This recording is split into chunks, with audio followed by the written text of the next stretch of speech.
Les pompes chauffage. Au sommaire de ce cours. Présentation du graphique constructeur. Quel mode de régulation choisir? Réglage en mode vitesse fixe. Réglage en mode pression constante. Réglage en mode pression variable. Et pour terminer, influence du mode de régulation sur les consommations électriques. L'axe des abscisses représente le dédit volumique. Sur ce graphique, il est exprimé en mètres cubes par heure. L'axe des ordonnées est exprimé en mètres de colonne d'eau. Cet axe peut être aussi exprimé en kilopascal. Sur le graphique, apparaît la référence du produit. Il s'agit de la pompe Salmson Priux Master.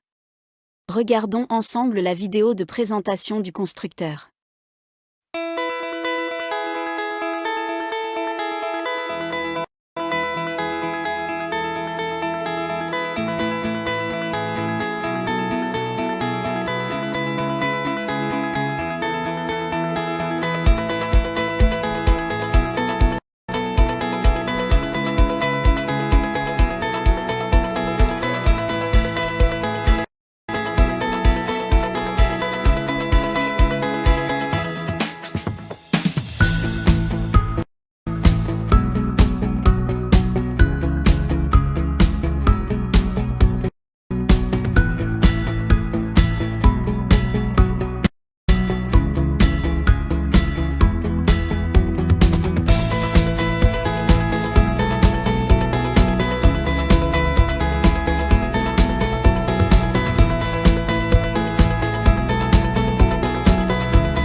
Pour le mode de fonctionnement à pression constante. La plage de fonctionnement de la pompe est délimitée par cette zone. La valeur de consigne est représentée par les droites horizontales suivantes. Pour le mode de fonctionnement à pression variable. La plage de fonctionnement de la pompe est délimitée par cette zone. La valeur de consigne est représentée par les diagonales suivantes. Pour une utilisation de la pompe en vitesse fixe. Pour la vitesse numéro 1. Il faut utiliser cette courbe sur le graphique. Pour la vitesse numéro 2. Utilisez cette courbe sur le graphique. Pour la vitesse numéro 3. Utilisez cette courbe sur le graphique.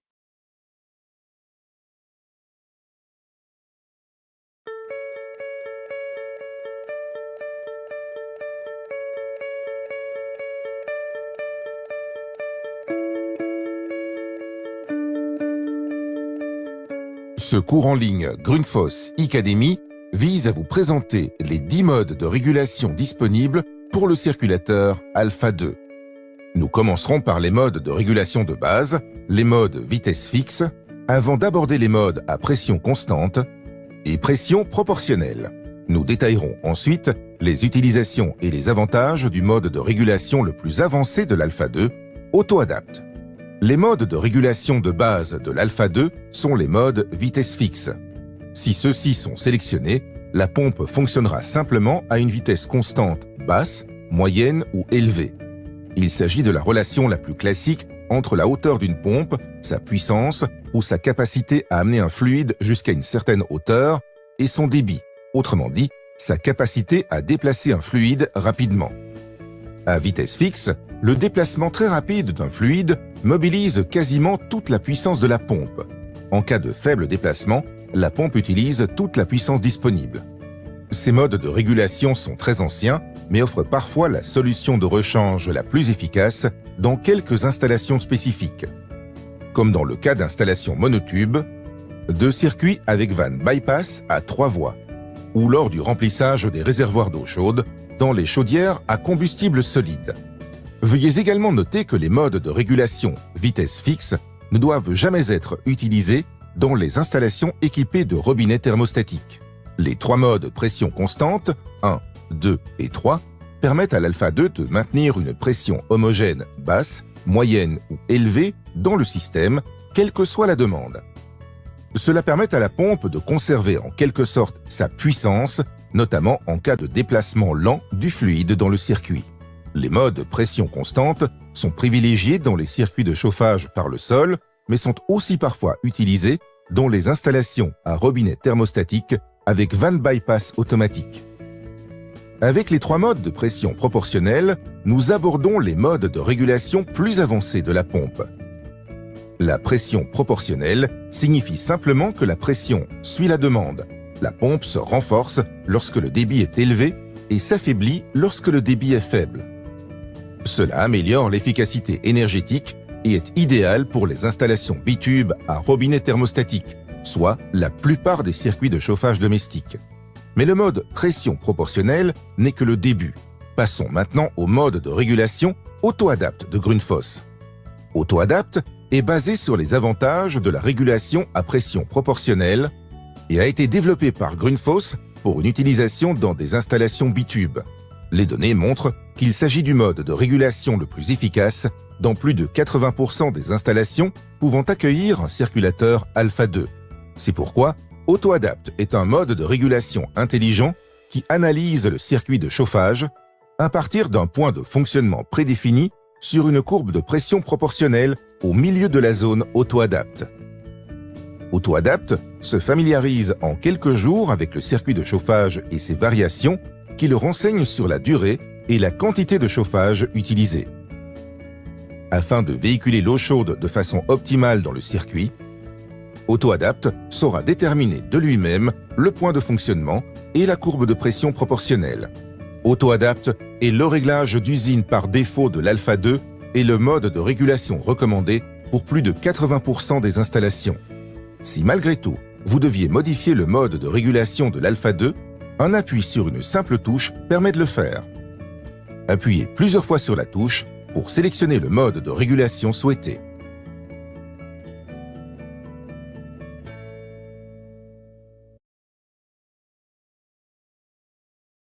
Pour notre exemple, nous allons travailler sur une installation simple. Elle est équipée d'une chaudière, d'une pompe, d'un kit manométrique qui nous permettra de mesurer la différence de pression dynamique de la pompe, d'un radiateur et d'une vanne réglage qui va nous permettre de régler le débit souhaité en agissant sur les pertes de charge. Nous allons relever les pressions dynamiques de la pompe pour les 3 vitesses. Pour notre exemple, nous avons les valeurs suivantes. En vitesse 1, nous obtenons une pression de 1 mètre de colonne d'eau. Placez le point de fonctionnement sur le graphique et déterminez le débit que fournira la pompe pour cette vitesse. Nous lisons sur la droite des abscisses la valeur de 0,8 m3 par heure. En vitesse 2, nous obtenons une pression de 3,8 mètres de colonne d'eau, ce qui nous donne un débit de 3,6 m3 par heure. Et pour finir en vitesse 3, nous obtenons une pression de 7,4 mètres de colonne d'eau, ce qui nous donne un débit de 3,9 m3 par heure. Tracez l'évolution de la perte de charge de ce réseau.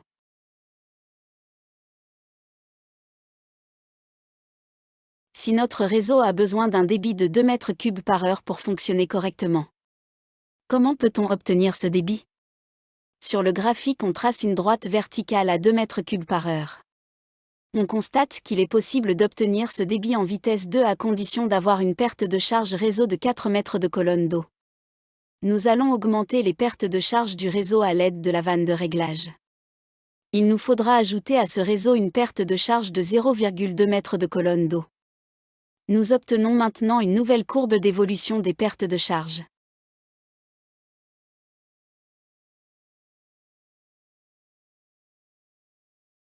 Pour cet exemple, nous allons travailler sur une installation composée des éléments suivants. D'une chaudière, d'une pompe qui fonctionnera en mode pression constante, D'un kit hydraulique qui nous permettra de déterminer la pression différentielle. D'une vanne 3 voies montée en répartition. D'un radiateur. D'un ballon d'eau chaude sanitaire. Pour régler la pompe en mode pression constante. Suivez le mode opératoire suivant. Démarrez la pompe en vitesse maximale. Faites la lecture de la différence de pression au manomètre. Pour notre exemple, nous prendrons la valeur de 5,5 mètres de colonne d'eau. Placez le point de fonctionnement sur le graphique. Tracez l'évolution de la perte de charge du réseau. Placez maintenant le point de fonctionnement pour le débit que vous souhaitez. Pour notre exemple, nous prendrons la valeur de 3 mètres cubes par heure. Relevez la pression de réglage sur le graphique. Programmez la pompe pour la valeur relevée sur le graphique. C'est-à-dire 2,2 mètres de colonne d'eau.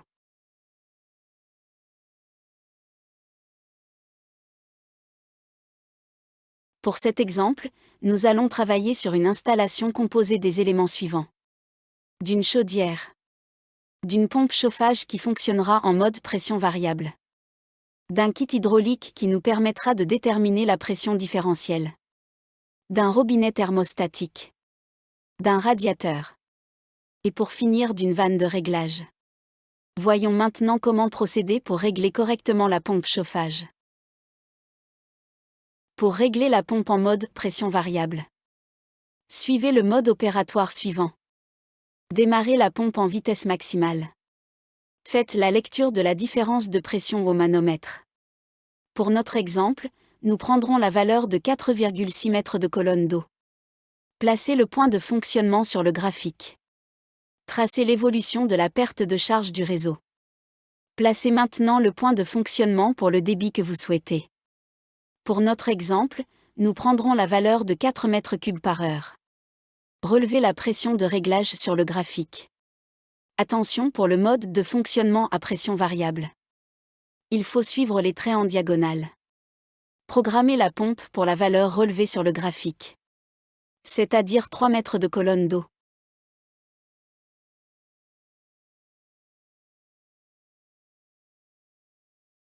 Quelles sont les conséquences du mode de régulation sur les consommations électriques? Pour les 3 exemples suivants, nous allons lire sur les graphiques les puissances absorbées pour un débit de 4 mètres cubes par heure. Commençons en mode vitesse fixe. Tracez une droite verticale pour le débit de 4 mètres cubes par heure. Placez le point de fonctionnement sur le graphique ci-dessous pour la vitesse 3. Sur l'axe des ordonnées, nous obtenons une puissance absorbée de 120 watts. Pour déterminer la puissance absorbée par la pompe en mode pression constante. Tracez une droite verticale pour le débit de 4 mètres cubes par heure. Relevez la hauteur manométrique. Nous lisons sur le graphique une valeur de 6 mètres de colonne d'eau. Placez le point de fonctionnement sur le graphique ci-dessous sur la courbe 6 mètres. Nous obtenons une puissance absorbée de 110 watts. Pour déterminer la puissance absorbée par la pompe en mode pression variable. Tracez une droite verticale pour le débit de 4 mètres cubes par heure. Relevez la hauteur manométrique maximum et minimum. Nous lisons sur le graphique les valeurs suivantes. 6,4 et 3,2 mètres de colonne d'eau. Placez les points de fonctionnement sur le dernier graphique. La pompe absorbe une puissance électrique comprise entre 50 et 120 watts.